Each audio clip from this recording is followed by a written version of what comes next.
Muniguda block रे मांडिया मंडी उद्घाटित।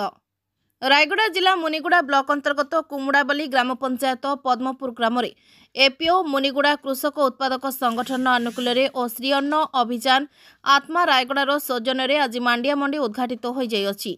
कृषि विभाग सहकारी मुनिगुड़ा चिवरंजन शतपथी सभापतित्व और कृषि विभाग सहकारी वैश्विक परिचालक उभम कुमार दास संयोजन में अनुष्ठित कार्यक्रम में मुख्य अतिथि भाव मानेवर विषम कटक निर्वाचन मंडली विधायक श्रीजुक्त नीलमाधव हिक्का सम्मानित अतिथि अध्यक्ष पंचायत समिति मुनिगुड़ा श्रीमती दुखिनी नुंडुखा कुमुड़ाबाली ग्राम पंचायत समिति सभ्य श्रीजुक्त उद्धव सिक्का गोष्ठी कृषि अधिकारी श्रीजुक्त कालंदी परिड़ा एपीओ मुख्य कार्यनिर्वाही अधिकारी श्रीजुक्त चंद्रभानु महाराणा प्रमुख उपस्थित रही उक्त कार्यक्रम लक्ष्य और उद्देश्य विषय चाषी मानक बुझाई।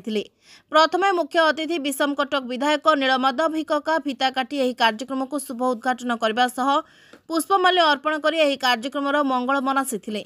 विशेष भाव में चलित वर्ष मुनिगुड़ा ब्लॉक रे 8000 क्विंटाल मांडिया बिहन चाषी क्विंटाल प्रति सरकार को निर्धारित 4500 टंकार किणाजिबा विषय एपीओ कार्यनिर्वाही अधिकारी दर्शाई।